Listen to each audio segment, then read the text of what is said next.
안녕하세요. 이제는 이재명입니다. 윤석열 대통령이 기시다 일본 총리에게 라인 야후 사태에 대해 외교 관계와 별개라는 입장을 내놓으면서 큰 파장이 일고 있습니다. 네, 언론 보도에 따르면 윤 대통령은 26일 열린 한일 정상회담에서 우리 정부는 이 현안을 한일 외교 관계와 별개 사안으로 인식하고 있다. 양국 간 불필요한 현안이 되지 않게 잘 관리해 나갈 필요가 있겠다라는 말 같지도 않은 소리를 내뱉으면서 국민들을 열받게 만들고 있는데요. 네, 한국 대통령이란 사람이 우리나라 기업의 입장을 대변해도 모자랄 판에 일본의 또다시 굴종적인 모습을 보이면서 야당은 물론 전 국민적 공분을 사고 있다고 합니다.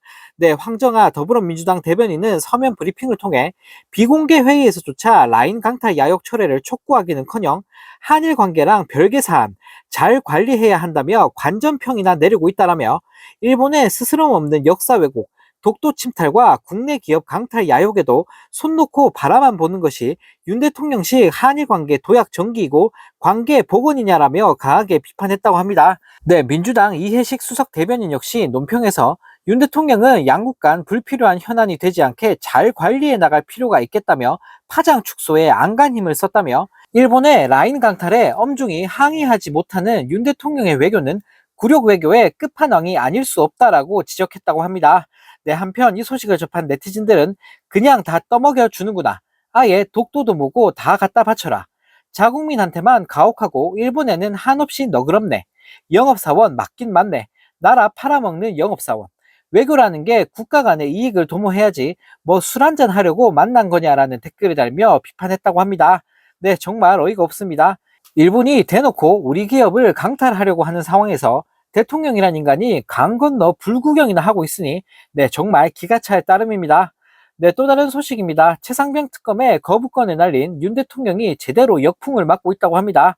네, 27일 발표된 여론조사 꽃의 5월 4주차 결과에 따르면 윤 대통령의 지지율이 한 주 만에 다시 20%대로 추락하면서 나락의 길을 걷고 있다고 하는데요. 네, 먼저 윤 대통령의 직무수행 평가를 살펴보면 긍정평가는 고작 29.6%를 기록한 반면 부정평가는 무려 69.5%를 기록하면서 최상병 특검법 거부권에 따른 역풍을 제대로 맞고 있는 윤 대통령인데요. 네, 특히 지역별로 살펴보면 모든 지역에서 부정평가가 과반 이상을 기록했다고 합니다. 네, 특히 호남의 경우 부정평가가 87.8%를 기록해 전국을 통틀어 가장 높은 수치를 기록했고, 뒤이어 서울에서 71.3%, 인천, 경기에서 71.1%를 기록해 모두 부정평가가 70%를 초과했다고 하는데요. 네, 심지어 보수의 심장이라 불리는 대구, 경북조차도 부정이 57.6%를 기록하면서 전국이 윤 대통령에게 등을 돌렸다고 합니다.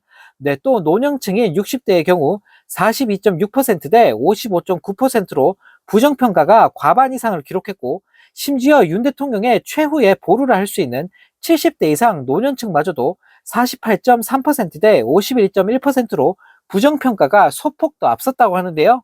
네, 더 흥미로운 사실은 윤 대통령에 대한 탄핵 필요성 주장에 대한 의견 조사에선 필요하다가 64.4%, 불필요하다가 33.5%를 기록해 탄핵이 필요하다가 2배 가까이나 더 앞섰다고 합니다. 네, 아직 임기의 절반도 채 지나지 않은 대통령임에도 불구하고 국민의 60% 이상이 탄핵이 필요하다고 인식하고 있으니 네, 윤 대통령을 얼마나 국민들이 극혐하는지를 적나라하게 보여주는 결과라고 볼 수 있을 텐데요. 네, 지역별로는 모든 지역에서 탄핵이 필요하다가 과반 이상을 기록했고, 대구, 경북과 충청권을 제외하면 모두 60%를 초과했다고 합니다. 네, 연령별로는 70대 이상 노년층에서만 불필요하다가 소폭 더 앞섰고, 나머지 세대에서 필요하다가 과반 이상을 기록했다고 하는데요. 네, 정말 코미디도 이런 코미디가 없습니다. 출범 2년 만에 이렇게까지 인기가 없는 대통령이라니 네, 너무나 쪽팔리는 현실인데요. 네, 상황이 이런데도 정부와 국진당은 여전히 정신 못 차리고 국민 무시하는 짓들만 골라서 하고 있으니 네, 참 한심하다는 생각밖에 없습니다. 네, 이런 가운데 강원도의 한 군부대에서 얼차려를 받던 훈련병이 사망하는 사건이 발생하면서 큰 파문이 일고 있다고 합니다. 네, 더불어민주당 수석 대변인은 서면 브리핑에서 훈련병의 안색과 상태가 좋지 않았지만 집행간부는 아무 조치도 않고 얼차려를 계속했다. 왜 보고를 무시하고 무리한 얼차려를 고집해 훈련병을 죽음에 이르게 했는지 엄중히 수사해야 한다고 촉구했다고 하는데요. 네, 또 조국혁신당 대표도 페이스북에 글을 올려 군대 가야 사람 된다. 불과 20여 년 전까지도 농담 반 진담 반으로 하던 얘기다. 당시에도 전근대적인 이야기라고 했다며, 그런데 2024년에 얼차려란 방식으로 군기를 잡는 것이 합리적이고 시대에 맞느냐고 비판했다고 합니다. 네, 정말 어이가 없습니다. 하루가 멀다 하고 온갖 사건 사고가 난무하고 있는 윤석열 정부인데요. 네, 나라가 어쩌다 이 모양 이 꼴이 난 건지, 네, 대통령 하나 잘못 뽑았다가 나라가 개판이 돼버리고 말았습니다.